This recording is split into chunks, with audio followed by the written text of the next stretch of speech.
Hey, Jose, how's it going? Good. We're You? back. We're recording. All right, let's Cool. do it. So what we were just talking about was I've been thinking back and forth about like the within like anarchist, libertarian, whatever you want to call it, movement. Um, and they're definitely, and like kind of what drew me in too was like all, you had Vets for Voluntarism, you had Biting the Bullet. You have like people like Pete Quinones, who like is all excited that he's surrounded by. Sometimes I wonder, like, I love the guy, I do, but like how like excited he gets to talk about how he has cop buddies and how there's military members joining the LPMC and stuff like that. Like, what do you think that says about like the libertarian culture and whatnot? That like does that raise any hairs or make you think anything about what's going on within like the latest wave of libertarianism? Yeah, I mean that kind of really. There's so many different angles I can go with that.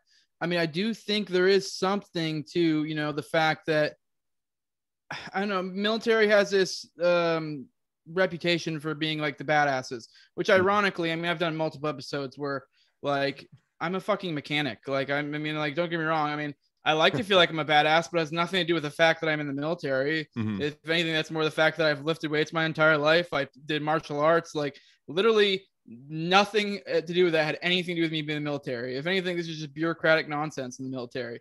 And Mm-hmm. it's just, but I don't know, a lot of people chip their shoulder with that, but there's something to that in that, like, it kind of spells that like myth once you meet some like veterans. And there also is something too where I feel like veterans are great for messaging. Like I don't know if we talked about it already, but I think we did a little bit pre about how like I'm not really like political, like, and I have my reasons, but whether you're operating in the political realm or not, I think bold messaging is fucking key. And military, generally speaking, I mean, I know I'm Air Force, so there are aspects, there are portions of the Air Force that are just, super fucking milk toast and just like weak, just like, Mm-hmm. riding a desk type shit, Mm-hmm. like, but for the most part, like the guys who are like the mechanics and shit, like we say the most horrid shit you can think of, but Mm-hmm. it's just like that's how we interact. I mean, it's like I don't know, it's like not PC, and there's something to that where I think when you're messaging like that, I really feel like it really grabs attention. As long as you have the right message, you're good. You know what I mean? Like as long as you aren't like, I don't know, like who gives a shit if you say faggot or something? Like who Mm-hmm. cares? Like Yeah. like that's kind of how we are, and it is also the fact that too, like it's like it's also coming from someone who has this like position of like, oh my god, he's military, like who gives a fuck, but like let them have that, like, those people who hold that up high use that against them. Yeah, I mean that's definitely my thinking when it comes to like, well, you know, with I'm a veteran and I'm anti-war kind of stuff. Like, who else better? Who can contradict me? You know what I mean? Like, it definitely you can. I think it's important to be able to leverage it. And it does help with that a lot. And I think you're onto something too with like with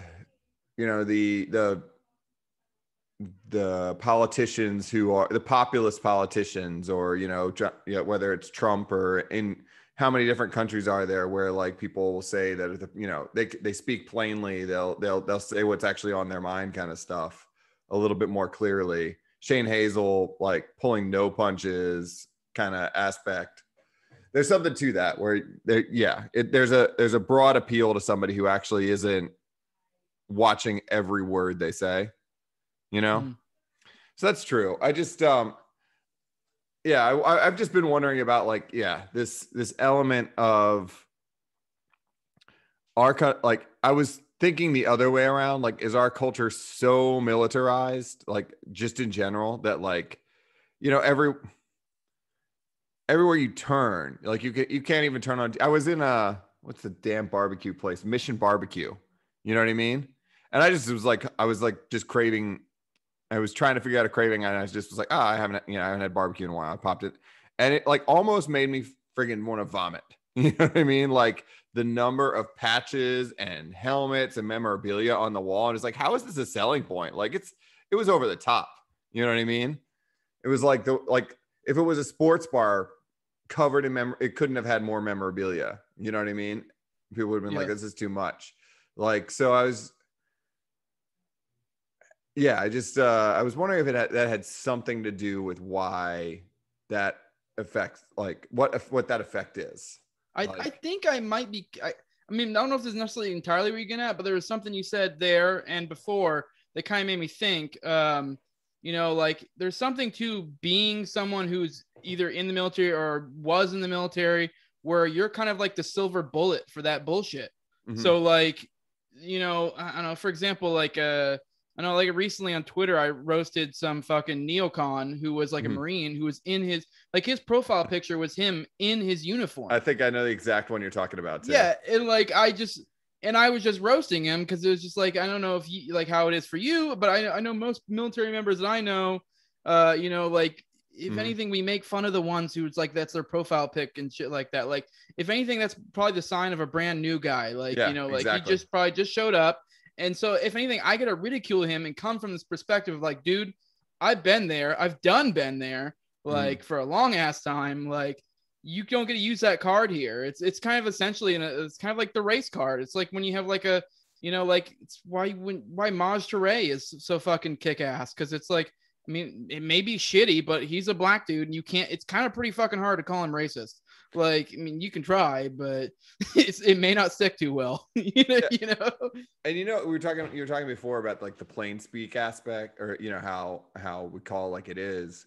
And I think there's probably something to like, there's definitely, I think regardless of whatever we have going on in this country, there's something for martial virtue. You know what I mean? Like, I think throughout like a good amount of human history, there was a lot of probably respect for people who like showed some discipline, were willing to stand up and take risks when no one else were. You know what I mean? Sort of that's not a bad thing. And so then like, what we end up with here is you have a bunch of people seeking that, I think, who end up in the military and try to wear it and take on this new identity. And sometimes it comes off really fake because some people like take to it, but you have what, another one I wanted to run by you, because this is something I've always wanted. In my own, I don't have any illusions that I was like hyper jock, most interesting man on campus by any stretch of the imagination. I also was never into fantasy or sci-fi or comics at all. Like my dork venue I literally dorked out on the military. I friggin' had like, when I was in grade school, I had these little Jane's pocket guides of every aircraft. And I could tell you like how many seats, what payload they could carry, thrust to weight ratio, what countries flew them. But like I couldn't get like comic book. What do you think draws in so many people that are into gaming? It's sort of, I'm going to call it nerd culture. And I hope that like, what I mean? Different aspects of nerd culture that end up in the military. I mean, not to overanalyze like psychologically, but I think there is something too. Like, I mean, I grew up as a little kid with like superhero movie or shows and shit like that. So it was something I grew up from a young age. So if anything, I think it kind of in a weird way drew me to the military because like I think there is some natural instinct in man to want to protect and to essentially be the hero. I mean, is maybe like and so I think something about that like is what drew me to it because I joined with the fully in the intention of I want to go fucking kill people like not in like a and I didn't think of it in like a sinister way. Like I thought of it like I'm gonna go protect people. Like I was always kind of like the jock. I was like very into that stuff. So I was like, I was big into wrestling, martial arts, stuff like that. So I was like, for me, that was a natural progression. Like I'm gonna go use these skills, and like I was always a good shot. Like I'm gonna go use these skills and take care of like my loved ones and the like things that I cherish. And I think probably some of that did have to come from the fact that I did have a inclination towards like superheroes and stuff like that. I mean maybe that's over analyzing it a little bit, but I think there's something there. It's basically the hero's journey is what every comic book basically is. Yeah, absolutely. And I guess that, and that kind of just people feed back into that because like literally just the other day I was on a base and there was this dude, just two dudes geeking out so hard over Star Wars like memorabilia, and I was like the third wheel of the conversation. Like, he was so excited to show off some like plastic friggin' lightsaber that he had just bought for God knows how much money because it was a genuine replica or something. And I was like, dude, cool, man. That's really neat. I can't get into it, but yeah, I know it's not my cup of tea either. I mean, yeah, nerd. It's like, but how did you feel how did you end up being a mechanic? Like, I recruiter actually just got you, or? Well, I actually, when I joined, I mean, I try not to go into specifics, but yeah. I mean, fuck it, I will. I don't give a shit. I joined with the intention of going special forces, because I originally was going to like Army and Marines, just be like a grunt. Yeah. And because I just thought that's what you do. And then my stepdad talked to me. I was like, hey, don't be a fucking idiot. Like, like there's nothing cool about, you know, hoofing it with a fucking like, and just getting blown up by an IED. Like there's no, like, you have this idea, this like delusion of grandiose and like battle. Because by then this was like 2009. Yeah. So it's like, you're not going to be doing this badass shit like you think. Like if you want to do that, you need to go do special forces. And so he's like, and also he was like, dude, you need to go Air Force. Cause like, that's, like they take care of you, because like Air Force, Navy, Coast Guard, like let's be real. I don't know your opinion on the matter, but those, if you want to have a good quality of life, those are probably the places you want to go. Not Army, not Marines. I went on a TDY once to Honduras in 2006 and saw how the Air Force lived. Like we went down there, we flew in. It was a whole pretty funny to do because I got wrecked the very first night I was there, and there was a bit of a scene in the hotel the next morning, like as everyone's waiting for the bus, like everyone, like I was like an individual, like it was me and one other guy coming as like an augment, and then there was like an entire like Air Force section of whatever, you know what I mean? So they were all together with their command, so they're all just looking at like, who the fuck is this guy, you know what I mean? And I'm still drunk. You know what I mean? I had gotten home like an hour before we were supposed to get on this bus with somebody, and like she's leaving, you know what I mean? And then like we take this bus down to like the site where the little TDY was, and we're in a tent the whole time, and the Air Force is staying in a friggin' hotel. Yep. You know what I mean? Like we're in a tent, no air conditioning, you know, and they're staying in a hotel, and I'm like, motherfuckers, like having pool parties every day. Yeah. No, yeah, it's legit. And that's why like everyone I knew that was like prior military was like, dude, don't be an idiot. Like you haven't, like you can still be a badass and be the Air Force and be taken care of. So like everyone was like telling me like you need to go special forces in the Air Force. I have shit vision. And initially when I went to MAPS or whatever, not MAPS, but was it DEP or what the fuck? MAPS, like DEP'd in. You know, I got DEP'd in, delayed entry program, DEP. Yeah, whatever the fuck. But when I went there, they like totally promised me combat control. You know, which is like I kind of call in airstrikes behind enemy lines type bullshit. And like I thought that was pretty dope. I trained for like 6 months, got in like ridiculously good shape. Probably like one of 2 times I had a 6-pack. I've always been more like a bulky dude, like, you know, but I got fucking ripped. Like I got really good shape. And then like one time I came in my glasses and he's like, whoa, you have bad eyes? And I'm like, yeah. And he's like, oh shit, you can't be CCT. I was like, God damn it. So he gave me, he was like, well, we can get you in SEER, which is survival instructor, which I don't know if you know, like that's the thing in the Air Force. And he totally talked me up like, hey, like I get it. Like you want to be a badass and go kill people and shit. Like, but you can do that here. You just need to orient your fucking career that way. Like, I mean, some people are instructors, some people get attached to like special forces teams and shit, and they go do cool shit. And I come to find out later, like, because I end up going as SEER, come to find out later, that's not entirely true. I mean, it's kind of true, but it's like, you probably could count on one hand how many SEER instructors actually like did shit like that. And generally when that does happen, they end up being like more like a support role with those like special forces teams. So it's, anyways, I mean, just to make a long story short, I got promised to be like a badass, got in there. Yeah, your recruiter got you. Yeah. So I failed out of that. I ended up failing out of that training, fell asleep while I was fucking doing my tasks, because like fucking got me with a sleep deprivation essentially. And then and how that usually works with like special forces type stuff. This isn't technically special forces, but it's a job with a it's a job with a high rate of recidivism or whatever the hell the word is, where people fail out or quit. And so they usually won't just be like, all right, get out of the military. They'll be like, all right, well, you're going to get another job. You signed a contract, motherfucker. So you're going somewhere else. And they gave me a sheet with like I got to pick like a handful of jobs that I wanted. And like, I remember like that they gave me this like pamphlet and it showed me the jobs I could pick.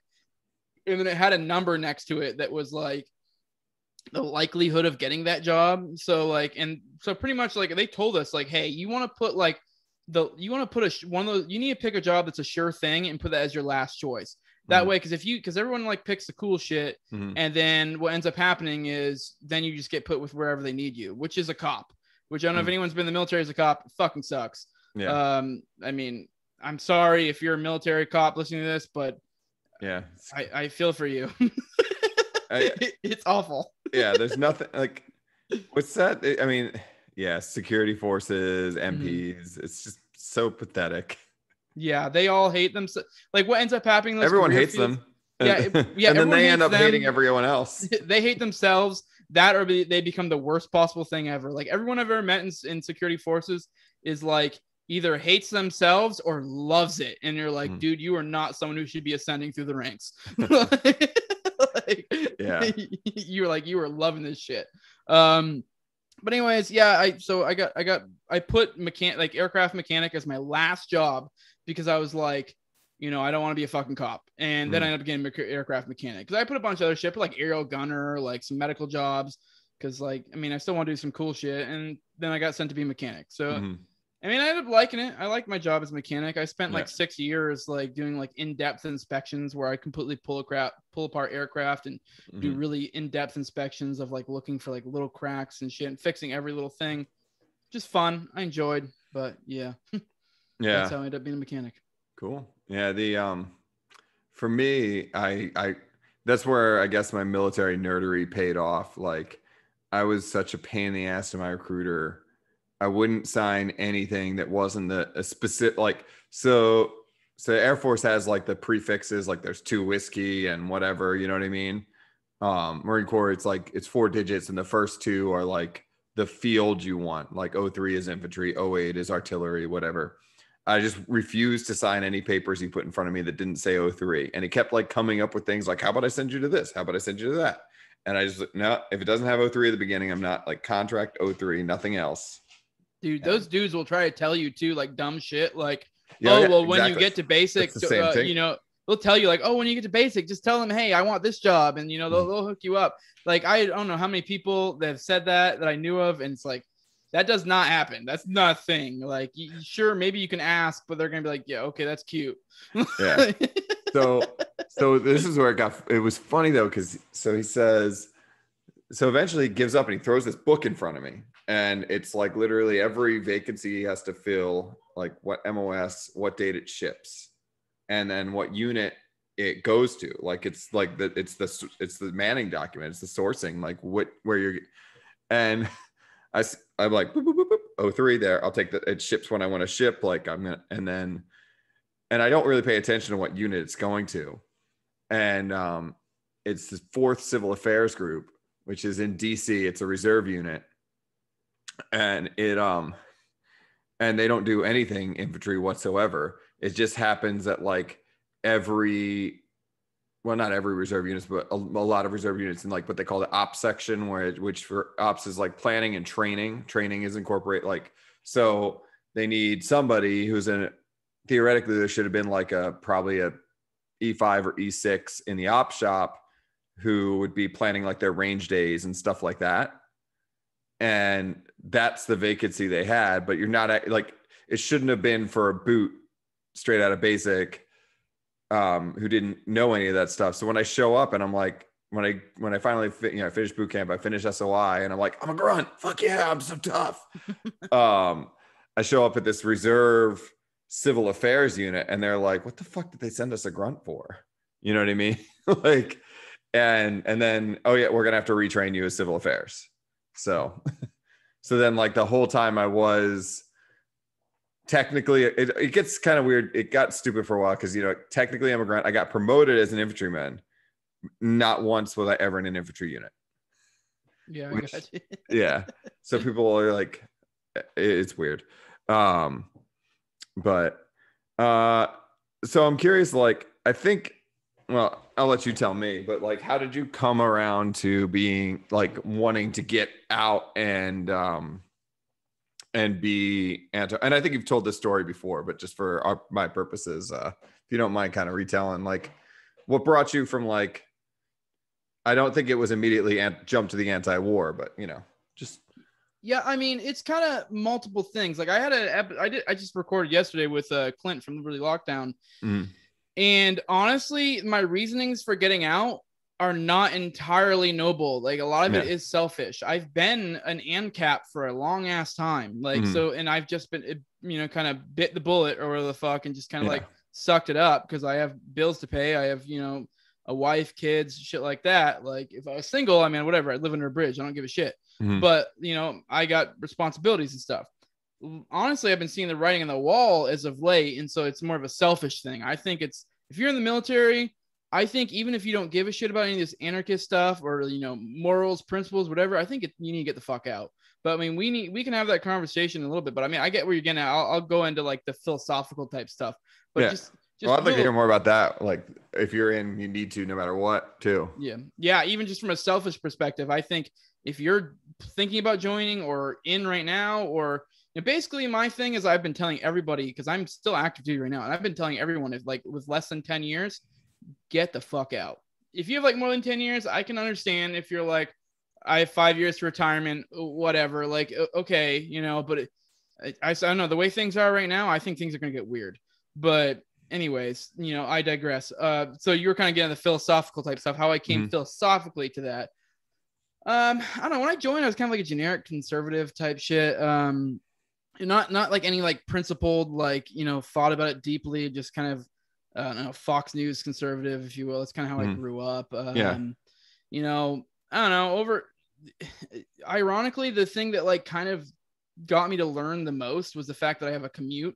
I have like when I met my wife, she lived like an hour away from the base.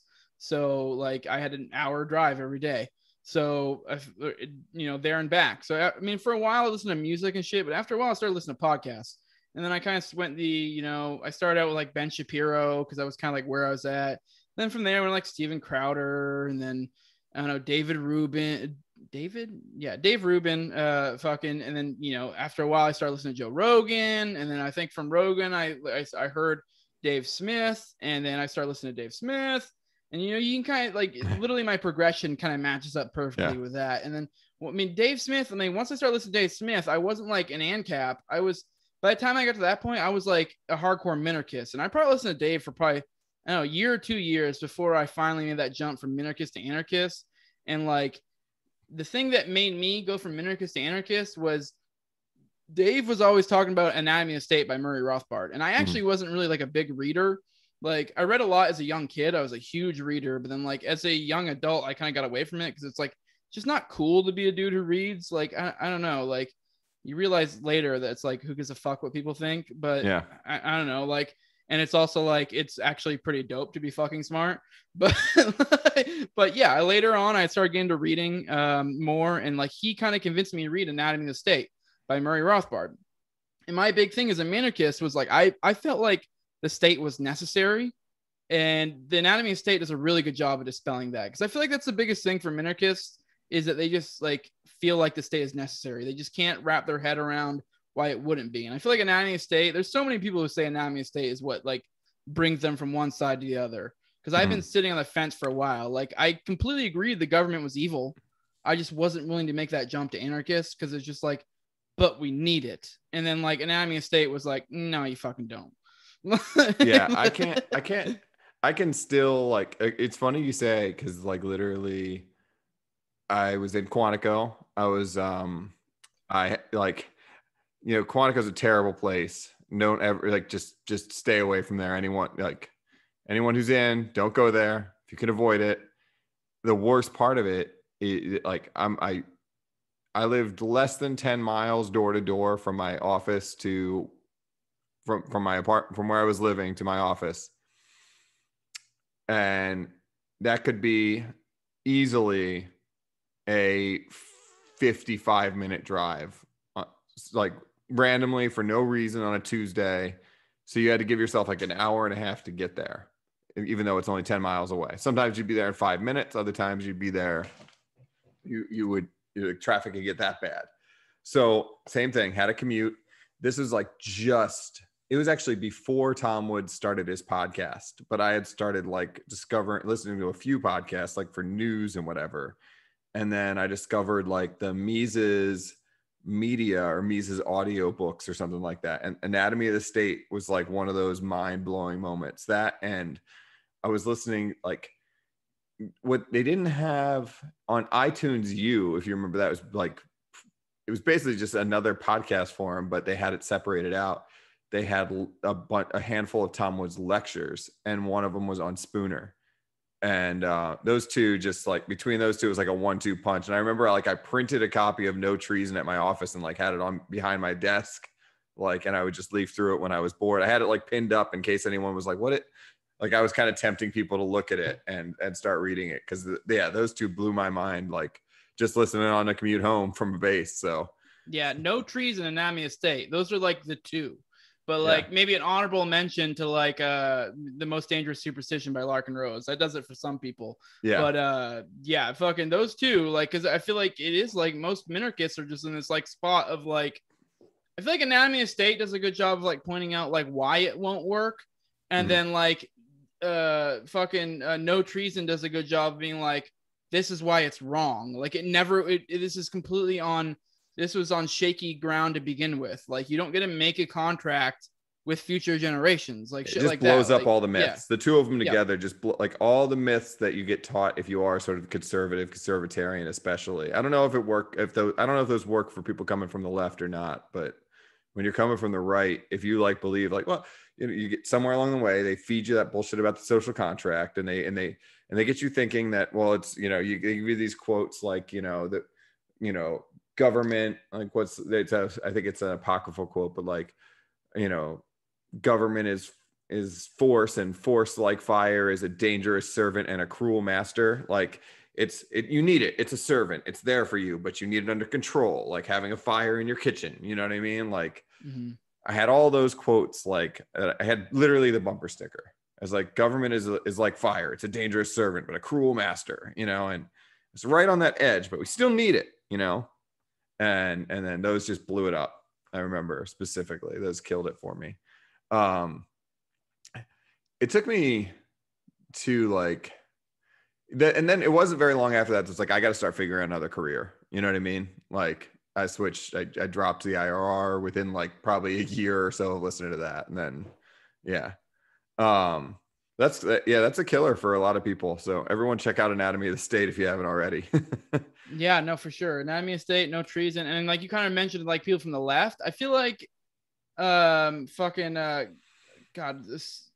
just said it a minute ago. The Larkin Rose book. I don't know why I can't think of it. Most Dangerous Superstition. Yeah, I feel like that one works better for people coming from the left because it makes a comparison of how statism is a religion. And I feel like that kind of speaks more to the left because they're more like, got boners for like, religion and being stupid and shit, which I'm an atheist, so I get that. But at the same time, like, I mean, who cares? But I don't know. Like, so yeah, I can see how that could appeal more to the left. And I think that's why it's held in high regard in a lot of ways. Cause those are probably like the three that I always hear people are like their books, those three. Sometimes For a New Liberty, I've heard does it. I haven't read For a New Liberty yet, but yeah, I haven't done that one either. There's so many that I'm terrible about reading. I have a ever growing collection of books that I, whenever the grid finally goes down, I'll think about reading them if there's time.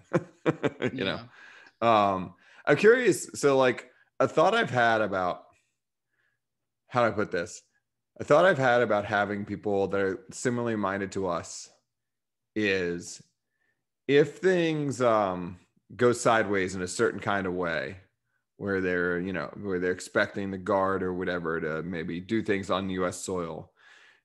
I've had the thought that it might not be the worst thing to have some people on the inside. What are your thoughts on that? I don't know. Yes and no, because it's one of those things that like I mean, in the day there's gonna be people there. So I mean, it's inevitable one way or the other. So I guess in a sense it's probably better, but I don't know. I think at the same time, even if you are that one there, you should probably be trying to get out or something, or I don't know. But at the same time, like while I've been in, I feel like I've made a lot of inroads in like shifting the thinking of people around me. So that reminds me, because I've been talking to a fellow. He was a guest on mine before. His name's Jordan. Goes by Op Libertas on Twitter. If you want to get a hold of him, he's doing a deal. You can buy copies of Enough Already, Time to End the War on Terrorism, for less than the Amazon price. And it's buy one, donate one to an active duty soldier or soldier, sailor, or airman. We're going to get them into the hands of people, so people that we might be able to open up and change some minds, at least. I don't know if I don't think he has a website up, but if you're hearing this, it's a way you can get Scott Horton's book. The money will all go towards you'll get a copy for yourself and a copy into the hands of somebody who maybe needs to read it. Side note, we were talking about fucking Nami Estate, Most Dangerous Superstition, and No Treason. I would like to add Fool's Errand to those lists, because I mean, I don't know. I mean, I've heard some people, especially on the thing of foreign policy, that's just completely shifted their mind on. And I was already an ANCAP when I listened to it. I did an audiobook form, but it's probably my top 3 audiobooks of all time. Like, I mean, he narrates it himself. It's beautiful. It's a great book. So just for those listening, if you haven't checked that out, that's one of those like must reads. Like if I was going to make a top 10 of like must read libertarian books or whatever the fuck, like that would be in it. So for sure. Yeah, I need to. Those are. I don't do. I do an obscene amount of podcast listening. Like it's I can't even keep up with how much I listen to, but endless hours. And I can't bring myself to add audiobooks to it. I try to read like before bed to wind down, but I fall asleep almost immediately. So I get like 3 pages a night. It's pathetic. Oh, I feel you. It's fucking hard to keep up with the audiobook side of things, but yeah, I don't know. But Fool's Errand's been one. I just feel like I've been listening to Scott Horton for so long now. It's probably been 10 years, like listening to every single one of his interviews, that like, I know I should read it, but I feel like I don't need to. You know what I mean? I kind of felt the same way, but I would highly suggest checking it out. I would. I mean, I own it. I just haven't. Yeah, it is probably, honestly, it's top 2 audiobooks of all time for me that I've listened to. And I've listened to a lot of audiobooks. It's just really good. It's a different, like, I know you're like, I've heard Scott before. It's a different side of Scott. Because we all know Scott. He's the fucking like the Energizer Bunny that just keeps going. But like in this one, like in Fool's Errand, he's like more measured, but with the same animation that he has in a sense. So you can still feel the emotion coming off of Scott like you always do, but it's like more measured, which weirdly makes it more impactful and it makes it easier to digest. Yeah, sometimes he'll spit out so much in like 2 sentences. Like he'll get like a little quip in, like, well, I need to insert, and it just like vomits out this like truth bomb that probably he's assuming, I think, all of his audience has already heard, while he's in the middle of an interview. But I could see that being I keep wanting to say No Treason, and it's that it's Enough Already. The videos he made for Enough Already, where there's a little bit of visual effect. I imagine it's kind of more like that because he was kind of slow and measured in those too. It's also weird for me because I listen to everything at 3 speed. Oh shit. So everything's like word vomit, and then like when I listen to something at 1 speed, like a video on YouTube or whatever, and I don't speed it up like with those, it's like it's just strange. It's very strange to me to like hear people speaking at normal speed. You listen to Scott on 3 speed? That seems like a form of torture.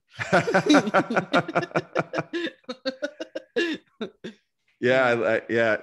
Every now and then, if it's something if I really want to soak it all in, I slow it down a little bit. But yeah, I try to squeeze everything I can in. Somehow I didn't know that I had this weird touch. It kind of explains I work with people that speak other languages now, and I have a much easier time than the average person understanding what they're trying to say. You know what I mean? And it must be something weird with my hearing. I would have thought I was deaf. My sister's convinced I'm deaf because I was so loud. My nickname was Decibel in the middle when I was in, because I always sound like I'm shouting apparently. But for some reason, something about the way I hear, I can listen to people talking. I can pick up people speaking other languages really quickly. So I don't know. What else? Is there anything else I wanted to bend your ear about? Take a look real quick. Yeah,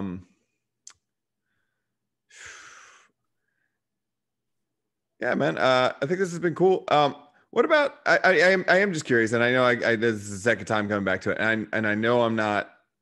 Well, okay. What are your thoughts on? I don't know. I don't think these count as comic book culture, but Air Force had like a thing called Air Force Blues for a while. There was Terminal Lance. There's a Duffel Blog's not exactly comic, but do you think those are like a decent route to like get people thinking differently, or is it just kind of too? Did you ever like check out Terminal Lance regularly, or he made that book The White Donkey? I never read that. I never checked out Terminal Lance, but I know Duffel Blog. I know what you're talking about. So, and I know there was like satirical, like just articles that were very, I don't know, very military centric. And I do think there is something there. Because like, I mean, not that I'm saying they necessarily had any political bent or anything, but they were very much in the culture of the military. Yeah. And it was very, I don't know, like, I don't know the word is sardonic. I mean, that might not be the right word. Just yeah. So I do think that kind of leads to, moves along that way. Satirizing. Yeah. I mean, one of the things for me was like, there hasn't been. I don't know that there's been a show like this since then. But like MASH, when I was a kid, I watched MASH like regularly. It was like syndicated at like 5 o'clock, like right after I got home or whatever, and I would throw it on. And obviously they were constantly satirizing the military, and like you have Catch 22. That's a yeah. So Duffel Blog like satirized, and then Terminal Lance was. I think he stopped doing. I don't know if he's still putting stuff out or not, but he would just make these like 3-part comic strips that were pretty solid, making fun of the Marine Corps. And somebody else came up with something similar. I think it was called Air Force Blues. I think it's down and gone now. You can't even get it. I think I know what you're talking about now. Yeah. I do remember I always see those like posted up random places, and it was always like poking fun at the bureaucratic bullshit. Yeah. Like about like all the different, like I can't even think of an example off the top of my head, but there's so many of them of like, some, because I mean, I don't know, the military does a good job of like teaching you what a bureaucratic nightmare fucking government is, just in every fucking way. Like, I don't know. For example, like in my first job when I worked in the hangar for like 6 years, probably almost, I don't know, especially after the few years in, probably almost every other month I got told I was going to get moved, and I just never did. So like, I just, you learn like shit's just like how it works, and you just kind of roll with it. Like, I don't know. I know what you're talking about though. That it is very like pointed out, but it's like kind of like, ha ha ha, like very funny. And like, it would literally even be like posted up in like my command support staff like area, like it would be like there, like up with like my commander and shit, like it's on the walls, like they posted it there to be like haha, but it's like it's pointing out like haha, look how fucking inept fucking our procedures and shit are. So it's like it's even they are rolling with it. It's almost one of the things like all the major war movies.